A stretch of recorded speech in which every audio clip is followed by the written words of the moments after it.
Dear students, you are welcome back after some time that we have not been together.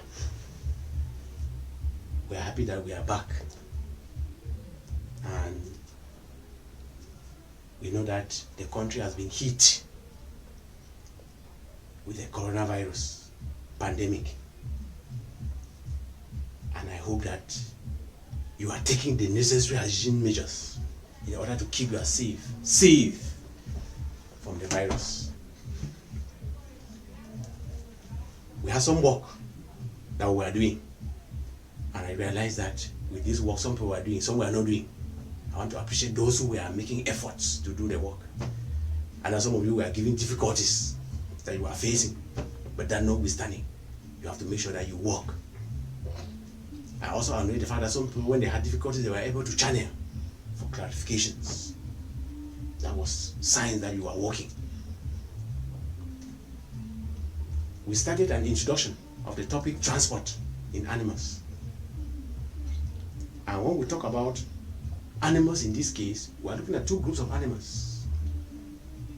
Single cell animals called unicellular animals, and higher animals called multicellular animals.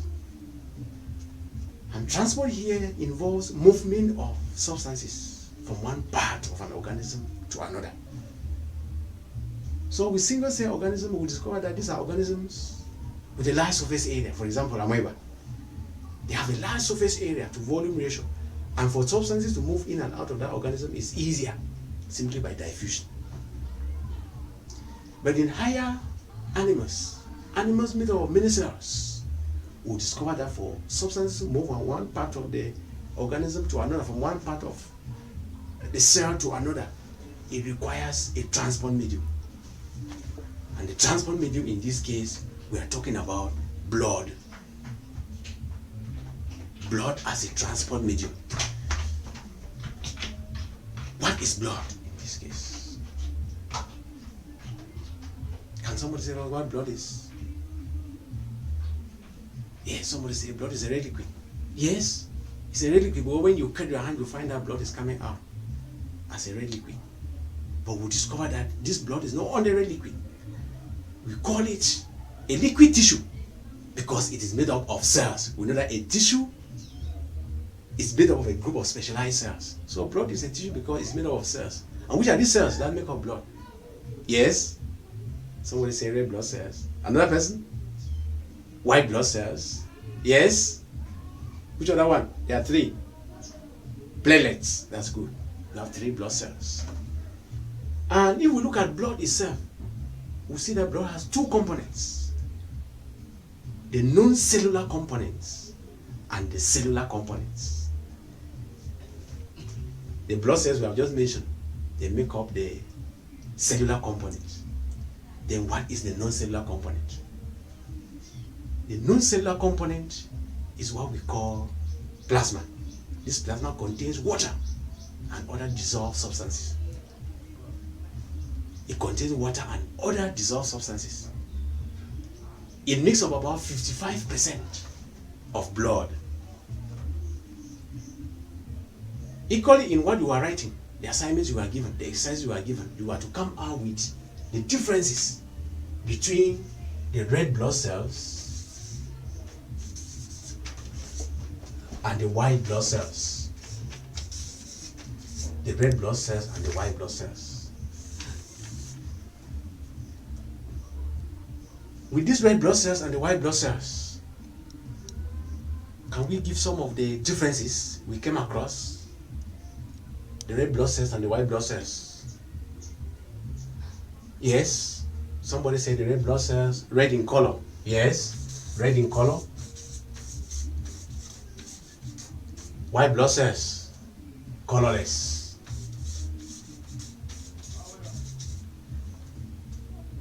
Yes, red blood cells, say numerous, which means there are so many. Numerous, there are about 5.5 million in the cubic millimeter of blood. Then white blood cells, they are fewer in number.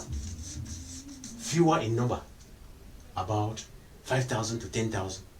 in a cubic millimeter of blood. I hope you are taking down. You should have been ready with a book and pen, and you are taking down the points. Then red blood cells. Only one type exists. Only one type of red blood cells. But white blood cells, many types of white blood cells exist. Many types of white blood cells that exist. Red blood cell transport oxygen. Transport oxygen. But white blood cells, what's the rule of the white blood cells? Good. Fight against disease. Fight against diseases. These are some of the differences. You have to bring in more other differences between the red blood cells and white blood cells. As we move to the other part of it, which was talking about blood clotting and then the functions of blood, I realized that with the functions of blood I asked you to do, people were just giving functions of blood just in relation to defense, just say defense, just say physical aspect. But we require functions of blood. Since we say blood is a transport medium and that it transports substances, we are supposed to come out clearly with these different substances transported by blood. So our chart here will be giving us something on blood clotting and the functions of blood. We'll start with blood clotting. Blood clotting, we said, is a process. It's a process that takes place. That after an injury, the wound is supposed to be sealed, it's supposed to be healed.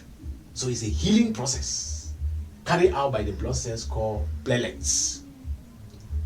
It's carried out by the blood cells called platelets.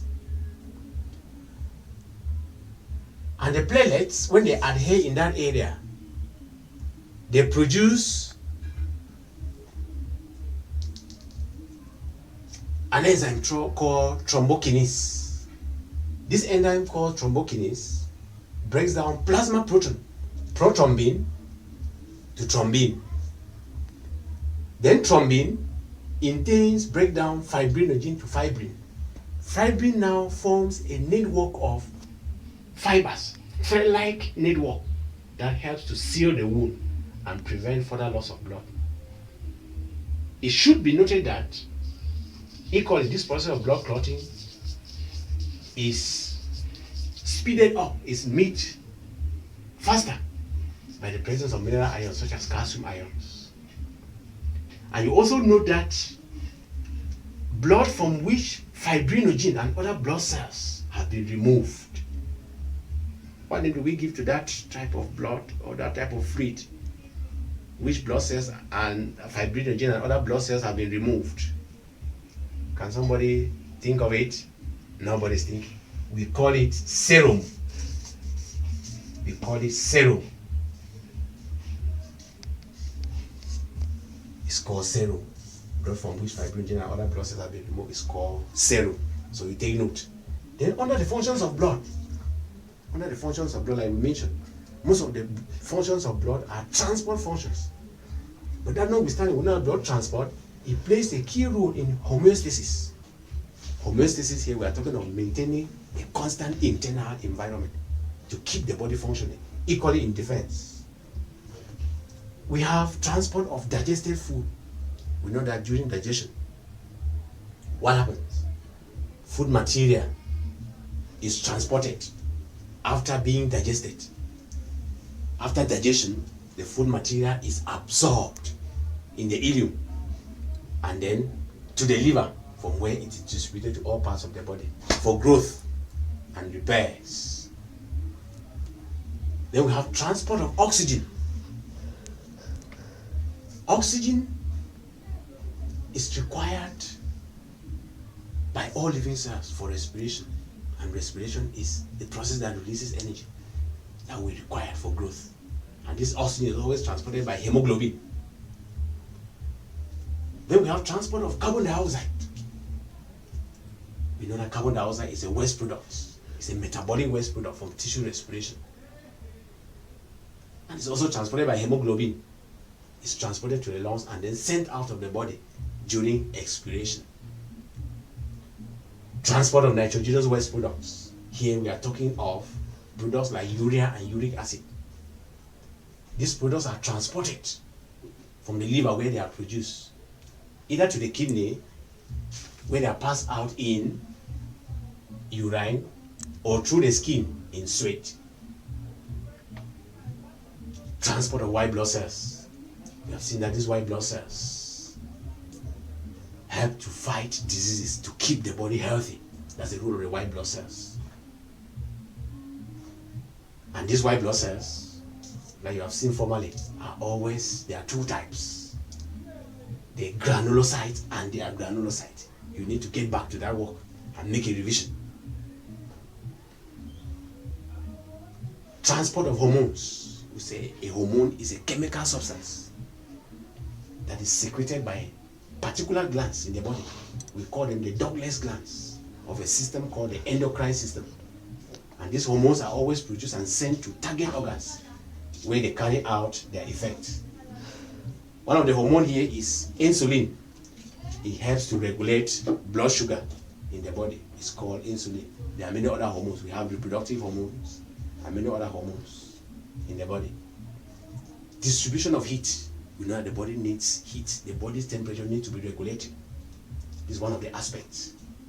During metabolic activities in the liver, heat is always produced, and this heat is distributed all around the body, and it helps to maintain body temperature. So from this we can come out with some of these functions of blood, which means if you are asked a question to give functions of blood and they give you 10 marks and you are explaining these functions, it means stating and giving explanations in relation to the use of that substance. You discover that it can give you 2 points. So that if you give 5 points, at least it can give you 10 marks. So that's why you have to come out with clearly what blood is transporting. This is our lesson for today.